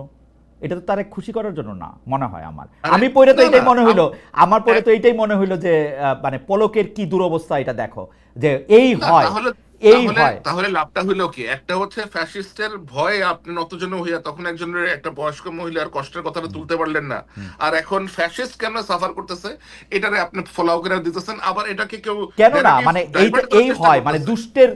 দুষ্টের ক্ষয় শিষ্টের জয় এটা দেখানোর জন্য। সেটা তো কেউ লিখে না। এই যে আপনি যে কথাটা এখন বললেন, দুষ্টের ক্ষয় শিষ্টের জয়, কেউ কিন্তু এই শিরোনামটা করে নাই। বলছে যে আদালতে দাঁড়িয়ে অপলোক কাঁদলেন পলক। আরে ভাই তুই এটা লেখ যে পাপের ফসল এখন সে ভোগ করতেছে, এটা লিখে কিন্তু কেউ কিন্তু লেখে নাই। লিখে কিন্তু সাবে আমি কিন্তু পড়ি যে খুবই ভিতরে rarely, ভিতরে খুবই ভিতরে rarely লিখে। ভিতরে টোনটা এটাই থাকে যে এক সময়ের প্রতাপশালী এইসব শব্দটা তো ব্যবহার করে, হ্যাঁ, ওগুলাই মাঝখানে থাকে, ব্যবহার ওগুলাই করে, থাকে, ইন্টারনেট 100 বন্ধ করে শতাংশ। দিছিল, এগুলি ব্যবহারটা আবার করে, আমি দেখছি করে। এক্স্যাক্টলি। আরেকটা হচ্ছে যে ইন্টারনেট যে বন্ধ করছে, ইন্টারনেটটা অ্যাকচুয়ালি কি বন্ধ করছে? ইন্টারনেট কি পলক সাহেব নিজের থেকে ইন্টেনশনালি বন্ধ করছে? না। তারা তো কেউ অর্ডার দিছে। তো তার নামটা আসে না কেন? যে শেখ হাসিনা যে অর্ডার দিছে। এবং আমি এমন বিষয় শুনেছি যে শেখ হাসিনা এটা নিয়ে মজা করতেছেন যে করে তো দিছে বন্ধ, আমার আসার আগে আমি লাইক আমার তো নামাইতে চাই, এরপরে যে সরকার আসবে সে এসে ইন্টারনেট চালু করবে, থাকুক ইন্টারনেট বন্ধ, এরকম কথাবার্তা সে বলছে, রেকর্ডের মধ্যেই বলছে এগুলো সে। ওকে, আমি আমি আমি একটু কাজিয়াসিনের কাছে যাই যে এই যে পাল্টাপাল্টি ফটো কাট করা, ফটো কাটগুলির আবার শেয়ার করা, এই অপতথ্য দিয়ে অপতথ্য মোকাবেলা করার চেষ্টা করা, সেটাকে আপনি কিরকম দেখেন? আর দর্শকরা আপনার কাছে একটু প্রশ্ন করেছেন যে খালেদ আপনি 10-10 দিয়েছেন, কাজী জেসিন আসলে এখনকার সাংবাদিকতাকে কত নম্বর দিবেন এটা তার কাছে জিজ্ঞেস করবেন, আমার কাছেও জানতে চাইছেন। আমি এখন 1-2 দিতে পারি। তারপরে হচ্ছে আমার প্রশ্নটা হচ্ছে যে এই যে সাংবাদিকতার নামে যে অপতথ্য ছড়ানো হচ্ছে, এইটা শুধু এনসিপির নেত্রীদের বিরুদ্ধে নয়, সামগ্রিকভাবে নারী ও শিশুদের নামেও আমরা এগুলি অনেক সময় দেখি, অমর্যাদা অবমাননা করে এটা দেখি। এই অপসাংবাদিকতা প্রতিরোধে কি সাংবাদিক সংগঠন বা সাংবাদিক নেতাদের আমরা সোচ্চার দেখি না কেন? এইটার কারণ কি, মানে এই সরকারের সময় আইসাও, আর এই অপতথ্য দিয়ে অপতথ্য মোকাবেলাকে আপনি কিভাবে দেখেন?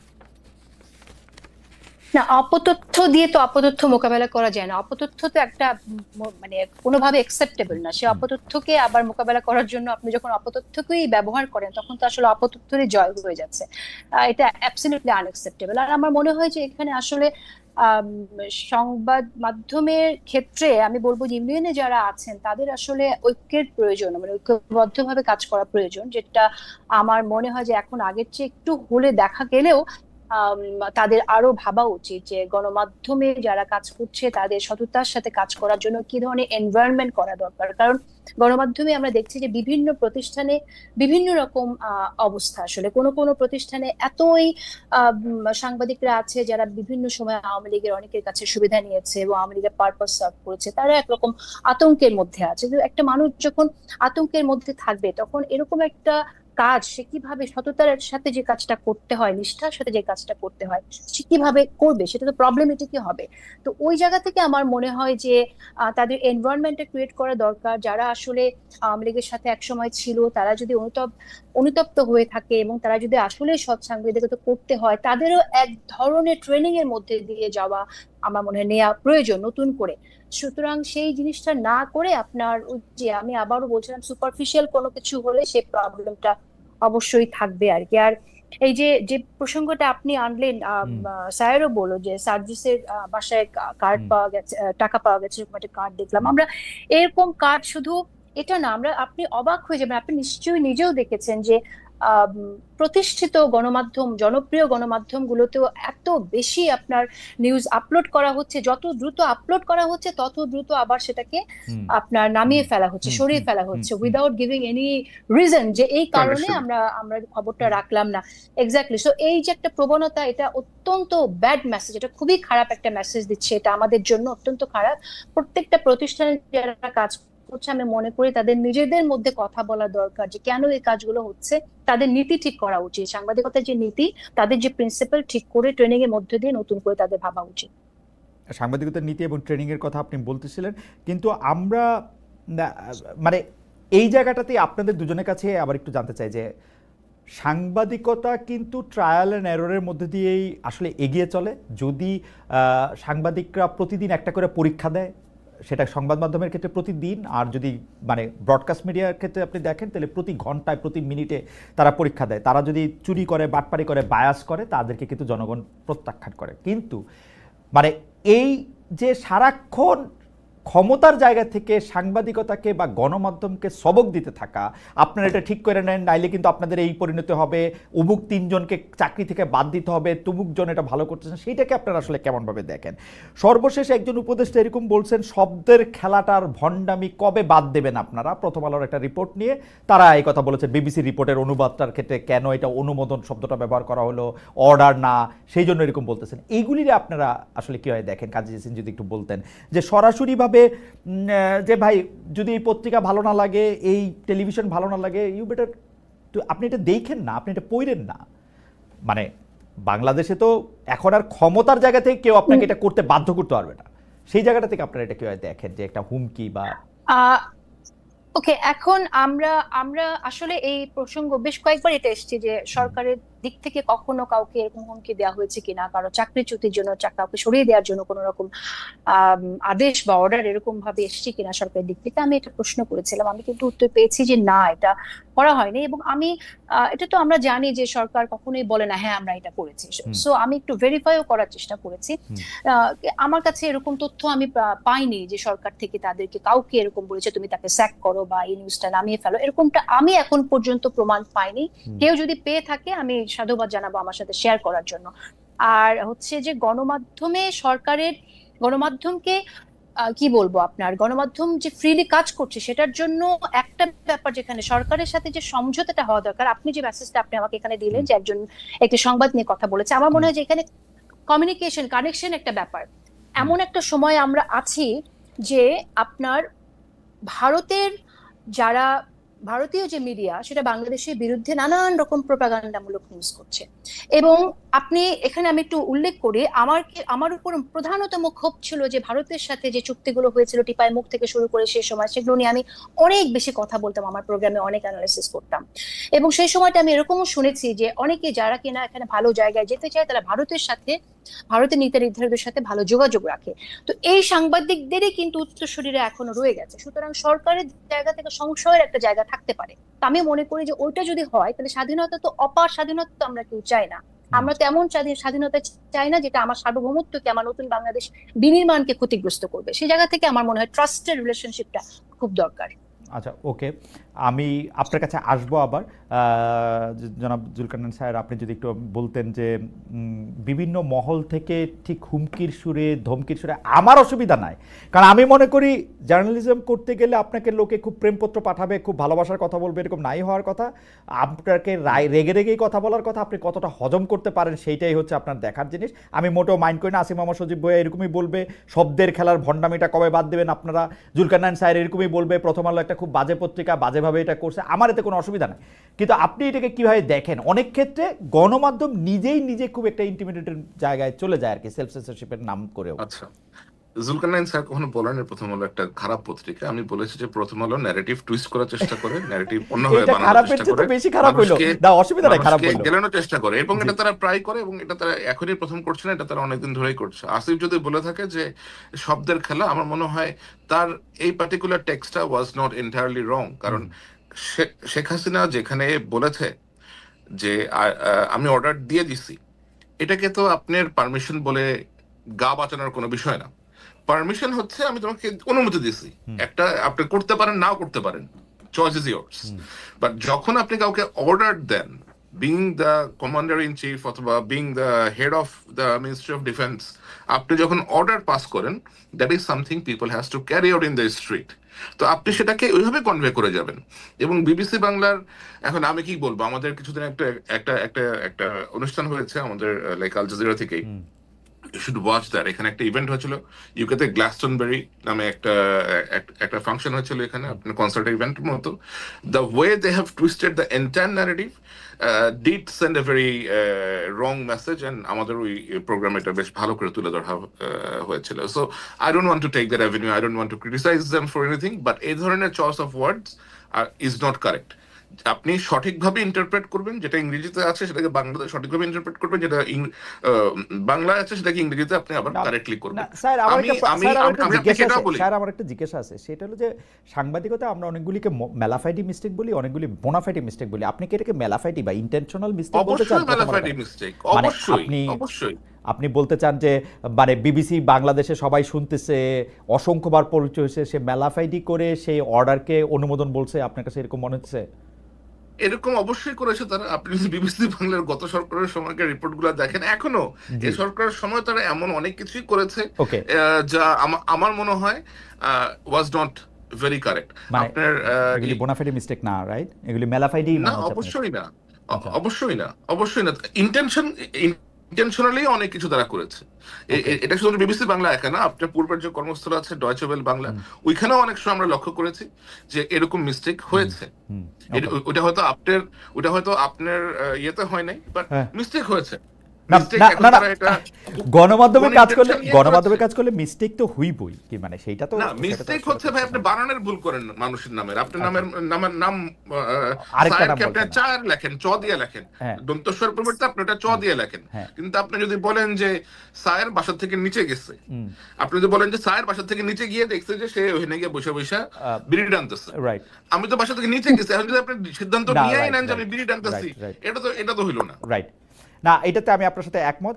আমি জেসিনের কাছে থেকে শুরু করতে চাই, যেটি আসলে আপনাদের দুজনের কাছে প্রশ্ন। জেসিন, আমি কিন্তু খেয়াল করেছি যে সে সময় আসলেই আসলেই এই প্রশ্নগুলিতে আওয়ামী লীগ সরকার সবচেয়ে বেশি বিব্রত হতো। আন্তর্জাতিক চুক্তি, অর্থাৎ আন্তর্জাতিক চুক্তি বলতে তো এর সিংহভাগ বা 95% বা 97% চুক্তি ভারতের সঙ্গে হয়েছে। সেই ভারতের সঙ্গে চুক্তিগুলির ব্যাপারে সেগুলি আসলে জনগণের সামনে প্রকাশ করতে চাইতো না, এর জন্য আমাদের সাথে কি আছে সেটা দেখাতে চাইতো না, বা আমরা দেখতে পারতাম না। আরও যোগ্য সাংবাদিকরা নিশ্চয়ই পারতেন, আমরা পারতাম না, আমরা চেষ্টা করেও যা, এবং প্রশ্ন করলেই তারা রাগ হয়ে যেত, মানে আমরা এই সেই এগুলি বলতো। কিন্তু আমার প্রশ্ন, এই 10 মাসেও কি এই সরকারের কাছে একই প্রশ্ন আমরা করতে পেরেছি যে সেই চুক্তিগুলি কোথায়, সেই চুক্তিগুলি বাতিল করা হলো না কেন, সেই চুক্তিগুলি আমাদের সামনে কেন আনা হলো না, সেই চুক্তিগুলি আমরা বরং উল্টা দিতেছি, ভারত একতরফাভাবে আমাদের সাথে চুক্তির পর চুক্তি বাতিল করে যাচ্ছে, আমরা কেন সেটা বাতিল দেখছি না? আমি একটু জেসিনের মন্তব্য শুনবো, একটু জুলকারনাইন সাহেব থেকেও জানতে চাইবো যে জুলকারনাইন সাহেব অনুসন্ধানীমূলক সাংবাদিক, আমরা একটু জানতে চাইবো যে আসলে আমরা এমন কোন কোন চুক্তি করে রেখেছি যেগুলো আসলে এই সরকার সামনে আনতে দিচ্ছে না বা দেখাচ্ছে না আমাদের। আমি আগে জেসিনকে একটু শুনি। জি, কাজী জেসিন। আচ্ছা, প্রথমেই বলি যে প্রশ্ন আমি করেছি হুম, যে এই চুক্তিগুলো কবে আমরা হুম, জানবো, কি কি জানতে চুক্তি পেরেছেন কি আছে, মানে? সেটা আসলে জি, আহ, প্রশ্নের উত্তর পেয়েছি, যেটা হুম তদন্ত কমিটি করা হয়েছে, তারা কাজ করছে এবং এটা আমরা জানতে পারবো। হুম কিন্তু এটা তো আপনিও জানেন, আমরা সবাই জানি যে এখনো পর্যন্ত কোনো তদন্ত রিপোর্ট আমরা সামনে পাইনি যে কি ধরনের আসলে চুক্তি হয়েছে ভারতের সাথে, এবং সেই চুক্তিগুলো কতটা আমাদের দেশের স্বার্থ বিরোধী, এবং কোন কোন চুক্তি আসলে আন্তর্জাতিক কোর্টে নিয়ে আমরা সেখান থেকে বের হয়ে আসার উদ্যোগ নিতে পারি, এবং সেই উদ্যোগগুলো কবে নেবে। এই প্রশ্নগুলো উত্তর আমরা পাইনি। সেটা আসলে তদন্ত কবে শেষ হবে, এটা সরকারের কাছ থেকেই আমাদের এটা জানতে চাওয়ার কথা। হুম পরবর্তী প্রশ্ন সরকারের কাছে রাখা হুম উচিত যে সরকার আসলে কবে এই তদন্তটা সামনে নিয়ে আসবে, হুম। যদি আদৌ সেই তদন্তটা হয়ে থাকে, কেউ করে থাকে। সো আমি প্রেস সেক্রেটারির কাছে জানতে চেয়েছিলাম, আবার বিশেষ করে যেমন আমি প্রেস সেক্রেটারির কাছে জানতে চেয়েছিলাম এবং আমি বলেছিলাম যে আমরা দেখতে পাচ্ছি যে ভারত স্থলবন্দর দিয়ে বন্ধ করে দিচ্ছে, ভারত ট্রান্সশিপমেন্ট বন্ধ করে দিচ্ছে, আমরা তো বন্ধ করতেছি না, চুক্তিগুলি প্রকাশও করতেছি না। আমাদেরকে মানে মানে আমাকে, টু মাই আটার সারপ্রাইজ, আমাকে প্রেস সচিব জবাব দিচ্ছেন যে আমরা তো কোনো রিটালিয়েশনে বিশ্বাস করি না, এটা বলে রিটালিয়েশন। আমি এটা, আমরা তো একটার জবাবে আরেকটা এরকম করব, এরকম কোনো কিছু তো করবো না, আমরা এগুলি ভেবে দেখছি। আরে ভাই, এগুলি প্রকাশ করেন, প্রকাশেরও কোনো নাম নাই। আপনি বলতেছিলেন কাজী জেসিন। হ্যাঁ, সো এটা আসলে একটা স্পষ্ট অবস্থানে আমরা দেখতে চাই। আমার কাছে কিন্তু, আমি কিন্তু অন্যটা শুনেছি, আমি শুনেছি যে তদন্ত চলছে এবং তদন্তের পরে আমরা জানবো সরকার কি করবে। চুক্তি তো প্রকাশ করতে তদন্তের তদন্ত রিপোর্ট লাগবে তো কেন? আমরা এখনো চুক্তি জানি নেই। আমি আমি আমি কিন্তু তৌহিদ চুক্তি, হোসেনকেও জিজ্ঞেস করছিলাম, পররাষ্ট্র উপদেষ্টা, চুক্তি প্রকাশ করতে তদন্ত লাগবে কেন?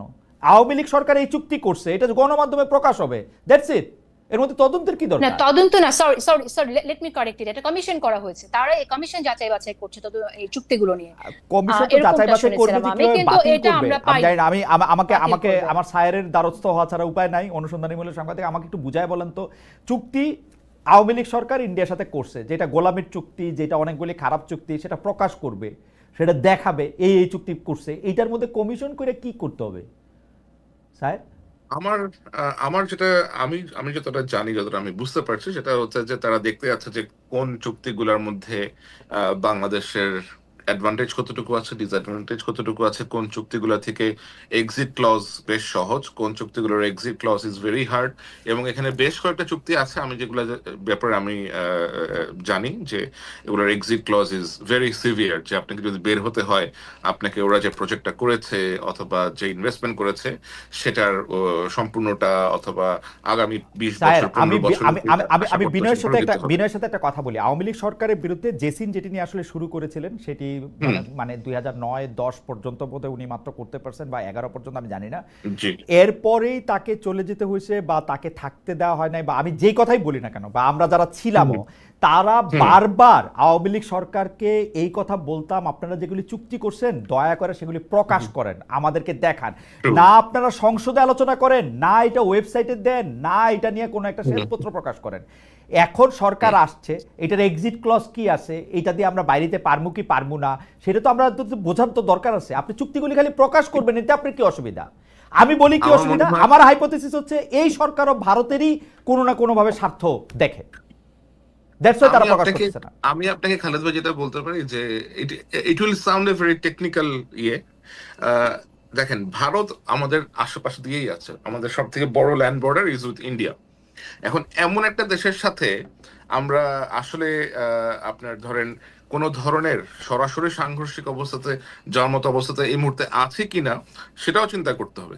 আমার মনে হয় যে সরকার বললো, এবং ওই আপনার শফিক সাহেব যেটা আপনাকে রেসপন্স করেছে যে রিটেলিয়েশনে বিশ্বাস করেন না, আমার মনে হয় যে বাংলাদেশ এখনো তার যে ধৈর্য অথবা পেশেন্স মানে যাই বলি না কেন সেটা মানে আওয়ামী লীগ সরকার গিয়া মুখে যাই বলুক, গিয়া পায়ে গিয়া পড়ে থাকতো, এরা মুখে বড় বড় কথা বলবে এবং পায়ে গিয়ে পড়ে থাকবে। ও আমার হলো আমার মুখের উপরে আমার বন্ধ সেটাও করে দিবে, ও কোনো কথা বলবে না। চীনে গিয়ে বলে আসবে যে আমরা আমরা হচ্ছে ওগুলির মুরব্বী, এগুলি হচ্ছে কথা। কথা বলতে তো কোনোটা কম বলে না সাহেব। না, কথা বলতে তারা কম বলে না, which is very true. But আপনি দেখেন যে ইন্ডিয়া কিন্তু বাংলাদেশে সাধারণ বাংলাদেশি ট্যুরিস্টদের জন্য এখন ভিসা দেওয়া বন্ধ করে দিচ্ছে, বাংলাদেশে ঘুরতেও যেতে হ্যাঁ, পারে না। চাইছে তাই করতেছে। এবং এই যে এবং এগুলো তারা করতেছে, হ্যাঁ, কিন্তু বাংলাদেশের পক্ষ থেকে কিন্তু এখনো এই ধরনের কোন রকমের স্ট্রং মেজার নেওয়া হয় না। বাংলাদেশের স্ট্রং এখনো মেজার না, ভারতীয়দের বিরুদ্ধে কোনো দিচ্ছে। একটা মেজারও নেওয়া হয় এবং নাই। এবং হাসিনার নেওয়া। এবং আমি আপনাকে ইন্টারেস্টিং জিনিস বলি, বাংলাদেশে গত কয়েক মাসে বেশ কিছু উল্লেখযোগ্য সংখ্যক রয়ের এজেন্ট ঢুকেছে, এসে এরা ডিজিএফ এর সাথে মিটিং করেছে, এনএস এর সাথে মিটিং করার চেষ্টা করেছে, তাদেরকে পার্সুয়েট করার চেষ্টা করেছে, এবং লাকিলি আমাদের এজেন্সিগুলো এদের সাথে কোন রকমের কোঅপারেশনে যায় নাই। এন্ড আমি এদের যে পাসপোর্ট নাম্বার সহ বিস্তারিত আপনার ফাঁস করে দিয়েছি, এবং তারপরেও আমাদের দেশ থেকে ভারতের সাথে কোন রকমের কথাবার্তা বলা হয়নি। ভারতীয় এম্বাসিতে হাই কমিশনে কি জানি আরে আপনার রাজেশ অগ্নিহোত্রী, যে ঢাকাতে রয়্যাল স্টেশন চিফ, এটা আমরা গত 2 বছর ধরেই জানি। এটা আমি 2 বছর ধরে ক্রমাগত আপনার লিখে গিয়েছি। এই লোক লাস্ট ইলেকশনের সময় আপনি বিভিন্ন রকমের প্রভাব রেখেছে, এর সাথে মিট করতে চায়, ওর সাথে মিট করতে চায়, তার বাসায় পলিটিক্যাল পার্টি লিডারদেরকে নিয়ে আসে। বাট স্টিল বাংলাদেশ এখনো এই লোকটাকে রেখে দিয়েছে ঢাকাতে, সে এখনো ঢাকাতেই আছে। হাসিনা সরকার চলে গেছে, he is still in the same appointment, right, এবং রাইট। সেটাতে কোনো ব্যবস্থা গ্রহণ করা হয় না। আমি এই কথাটাই বলতে চাই যে ডক্টর মোহাম্মদ ইউনূস সরকার একটা কিছু মানে সমান সমান কিছু করার দূরে থাক, ইন্ডিয়া একের পর এক গাজোয়ারি, আজকে বর্ডার বন্ধ করে দিচ্ছে, কালকে ভিসা বন্ধ করে দিচ্ছে, কালকে স্থলবন্দর বন্ধ করে দিচ্ছে, কালকে ট্রান্সশিপের চুক্তি বাতিল করতেছে, একটা কিচ্ছু করে নাই যেটা ইন্ডিয়ার স্বার্থের এগেইনস্টে যায়, শুধু কতগুলি গপ্প দেওয়া ছাড়া, উঁচা উঁচা কথা বলা ছাড়া। হয় ভাই, এটা তাদের ব্যাপার। কিছু স্টেটমেন্ট ইস্যু করেছে বাংলাদেশের, লাইক কোন স্টেটমেন্ট, কোনটা বলেন তো? আপনার সবার আগে আপনার আইসে আদানির টাকা দিছে, জিজ্ঞেস করলেই বলে যে আদানির টাকা না দিলে বলে ভারত বোম মারতো। সবার আগে আইসা এগুলি করছে, এগুলি আমাদের ভাই। যাই হোক, হাওয়ার লাস্ট প্রসঙ্গে লাস্ট আসি। এইটা আসলে এইটা আমরা যে ইয়াকে দিয়ে শুরু করি, জেসিনকে দিয়ে শুরু করি, আমরা সায়েরকে দিয়ে শেষ করব। সেটা হচ্ছে যে মানে বর্তমানে বাংলাদেশে মানে আমি বেশিরভাগ সময় একটু ভবিষ্যতের কথা ভাবি, যে পরে যখন কন্টেন্ট অ্যানালিসিস করে গণমাধ্যমের কাজগুলি দেখা হবে তখন সেটা আসলে কী হয় দেখা হবে। যেমন মনে করেন বাংলাদেশের গণমাধ্যম রাষ্ট্রপতি সংক্রান্ত সকল সংবাদ এড়ায়া চলে, কিন্তু বড় একটা খবর হইলো কয়েকদিন আগে যে রাষ্ট্রপতি প্রথমবারের মতো 10 মাসে প্রথমবারের মতো বঙ্গভবন ছেড়ে বাইরে হয়ে আসা সেনা ইয়াতে আসছেন পিজিআর এর অনুষ্ঠানে। সেই খবরটাও আসলে খুব বেশি পরিমাণে আমরা মানে বাসসে দেখি নাই, বিটিভিতে দেখি নাই, ইয়াতে দেখি নাই।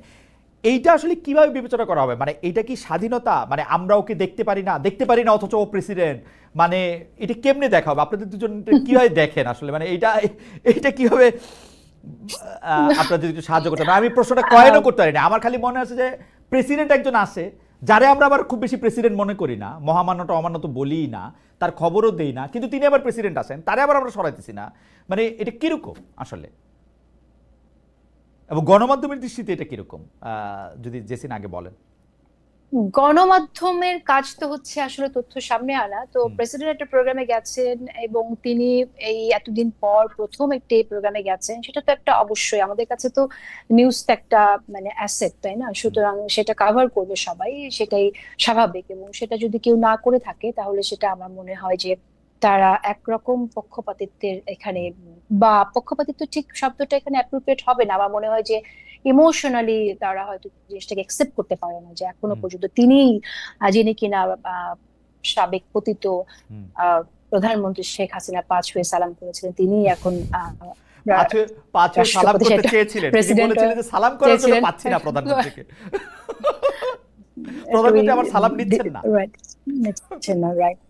তো একটা দৃশ্য আমরা ওরকম দেখেছিলাম। তো এটা হয়তো ইমোশনালি তার জন্য ডিফিকাল্ট, যদি কেউ দায়িত্ব থেকে এটা মানে কোনো সংবাদ মাধ্যমের দায়িত্বে আছেন কিন্তু এই নিউজটাকে অ্যাপ্রোপ্রিয়েটলি কভার করলেন না, সেটা একটা কারণ হতে পারে। তবে আমরা তো নিউজ, এটাকে আমি মনে করবো এটা গুরুত্বপূর্ণ নিউজ, এতদিন পর তিনি আসলেন, সেটাও তো একটা গুরুত্বপূর্ণ মেসেজ।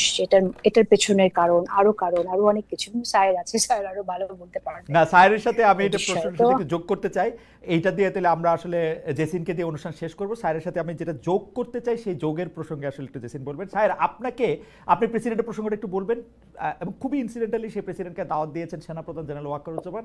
আপনাকে এইভাবে ব্র্যান্ড করা হয়, আপনি হচ্ছেন জেনারেল ওয়াকারুজ্জামানের লোক, এবং আপনি এবং জেনারেল ওয়াকারুজ্জামান একটি স্বাধীন বাংলাদেশ ঘোষণা করেছেন, যারা আসলে ইউনূস সাহেবের অধীনেও না, প্রেসিডেন্টের অধীনেও না, তারা তাদের যা ইচ্ছা হয় তারা তা করেন। এই কথাটাকে আসলে ঠিক কিনা? এবং খুবই আশ্চর্যজনকভাবে ডিজিএফআই এর কোনো দোষের দায়ে চাপানো হয় সেনাপ্রধানের উপরে, যদিও সেনাপ্রধানের আন্ডারে ডিজিএফআই না, ডিজিএফআই সরাসরি ডক্টর মোহাম্মদ ইউনূসের আন্ডারে।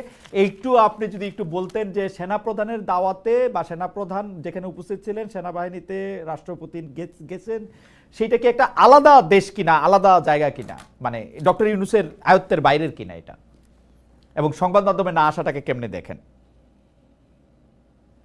এখন দেশে যে একটা প্রেসিডেন্ট আছে, আমার কাছে তো আসলে like I don't see his existence anywhere actually. আমার তো মাঝে মাঝে মনে হয় যে সে আসলেও কেউ আছে কিনা, বাট শুনি যে আছে।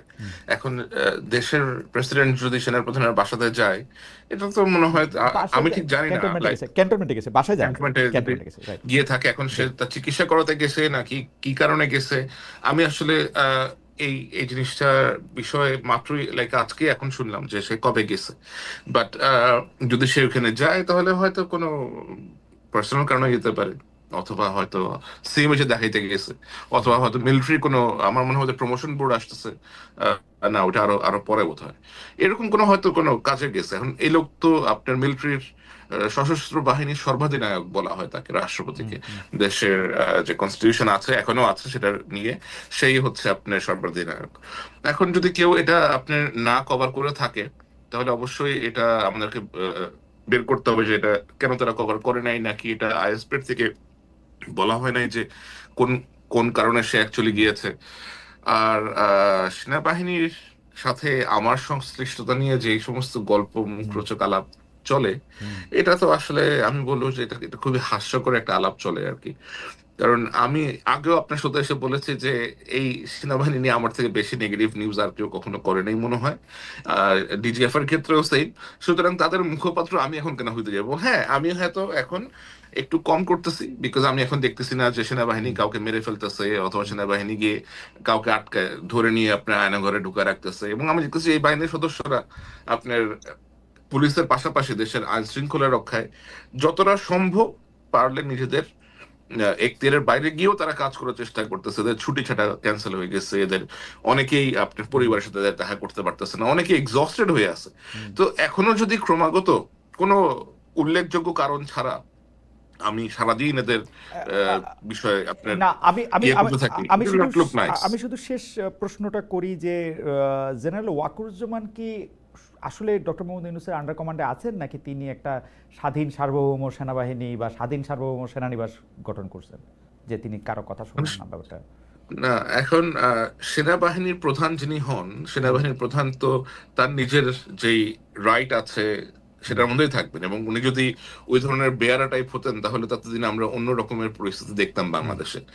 আমরা তো ওরকম কোনো পরিস্থিতি এখনো দেখছি না বাংলাদেশে। উনি ওনার জায়গাতে আছেন, whenever he feels like. আমার মনে হয় উনিকে দেখা করেন, কিছুদিন আগেও দেখলাম যে দুজন বেশ হাসাহাসি করতেছে কোনো এক ঈদের প্রোগ্রাম, উনি ওনার ওয়াইফ নিয়েও গেছেন ওনার সাথে দেখা করতে। তো যদি এরকম রেশারেশি থাকতো তাহলে নিশ্চয়ই এগুলো হতো না। আর আপনাকে এটাও মনে রাখতে হবে যে ওনার আশেপাশে যত অফিসার আছে, পিজিআর আছে, এখানে এসএসএফ আছে, এরা তো সব বাংলাদেশ সেনাবাহিনী অথবা সশস্ত্র বাহিনীরই সদস্য। তো যদি ওরকম কিছু থাকতো তাহলে নিশ্চয়ই বিষয়টা অন্যরকম হতো, তাই না? অ্যাবসলিউটলি। জেসিন, শেষ প্রসঙ্গ, জেনারেল ওয়াকারের সাথে সরকার প্রধান ডক্টর ইউনূসের একটা দূরত্বের কথা কল্পনা করা হয় মূলত ডিসেম্বর মাসে ইলেকশন হবে নাকি পরে হবে নাকি জীবনেও হবে না, ডক্টর ইউনূস চিরকাল থাকবেন, ওই প্রসঙ্গটা ধরে বেশি এটা সামনে এসছে। আপনি এটাকে কতটা বাস্তব মনে করেন, কতটা মনে করেন যে গণমাধ্যম বা সামাজিক মাধ্যমগুলির একটা কষ্ট কল্পনা?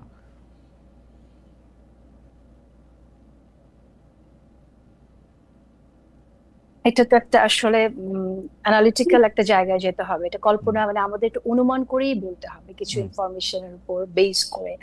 আমরা তো আসলে দেখলাম যে মাঝখানে এরকম ঠিক একদম টাইমিংটা যদি দেখি, যে সময়টায় এই তথ্যটা সামনে আসলো যে প্রধান উপদেষ্টার সাথে জেনারেল ওয়াকারুজ্জামানের একটা দূরত্ব আছে, তিনি চান না প্রধান উপদেষ্টা হিসেবে তিনি দায়িত্ব নেই, এ ধরনের ইনফরমেশন আসলো সামনে, রাইট?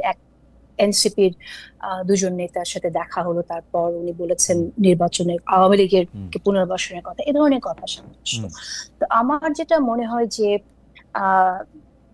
সেনা প্রধান এবং প্রধান উপদেষ্টা এই নির্বাচন প্রশ্নে ওনাদের কোনো দূরত্ব আছে বলে আমার কাছে মনে হয়নি। এটা হয়তো কোনো কোনো এনসিপি নেতার মনে হতে পারে যে জেনারেল ওয়াকারুজ্জামান থাকলে নির্বাচন দিয়ে দিতে হবে, কারণ তিনি ওই উচ্চারণ করেছিলেন যে ডিসেম্বরের মধ্যে নির্বাচন দিতে হবে। আমরা যেটা জানি, আমাদের অ্যানালিসিস থেকে আমরা এটা বলতে পারি যে সেনাবাহিনী কিন্তু বিচ্ছিন্নভাবে থাকে না। সেনাবাহিনীকে কিন্তু বিশ্বের অন্যান্য দেশের সাথে কাজ করতে হয়, তাই না? যেমন আমাদের সরকার প্রধানকেও কাজ করতে হয়, সেনাবাহিনী প্রধানের সাথেও কিন্তু একরকম যোগাযোগ থাকে জাতিসংঘ থেকে শুরু করে অন্যান্য প্রতিষ্ঠানের। তো আপনি যদি বহির্বিশ্বের দিকে তাকান, তারাও কিন্তু চায় যেখানে ডেমোক্রেসি রিস্টোর হোক দ্রুত। সো ওই জায়গা থেকে এটা প্রধান উপদেষ্টা তো আপনি জানেন এখন বলেছে ডিসেম্বরের মধ্যে নির্বাচন প্রস্তুতির কথা, কারণ প্রধান উপদেষ্টাও তো যোগাযোগটা তো প্রধান উপদেষ্টার সাথেই হয়, যে বাইরের আন্তর্জাতিক যেটি চাপের কথা আমরা শুনছি যে এখানে আসলে, কারণ আমরা তো আসলে গ্লোবালাইজেশনের সময়ে বাস করছি, আমরা তো একে অপরের উপর নির্ভরশীল। বিশ্বের অন্যান্য দেশগুলো কিন্তু আমাদের সাথে একটা সম্পর্ক রাখতে চায়, কারণ তাদের আমাদের সাথে যে রিলেশনশিপটা আছে এবং বিনিয়োগটা আছে এবং বিনিয়োগ বাড়ানোর বাইলেটারাল যে বিষয়গুলো আছে সেটার জন্য তারা হয়তো একটা স্থিতিশীল পরিবেশ দেখতে চায়। সেই জায়গা থেকে নির্বাচনের কথা হয়তো তারা বলে, এবং প্রধান উপদেষ্টা ওটা চান, এবং জেনারেল ওয়াকারুজ্জামান আমার অ্যানালাইসিস যেটা বলে সেই জায়গা থেকে উনি বলেছেন যে দেশে ডেমোক্রেসি আসা দরকার, ডিসেম্বরের মধ্যে নির্বাচন। এবং এই কারণেই হয়তো একটা দূরত্ব সৃষ্টি হতে পারে, এবং অনেকে মনে করতে পারে যে উনি থাকলে সরকার নির্বাচন দ্রুত দিয়ে দেবে। এটা আমার জাস্ট একটা অনুমান।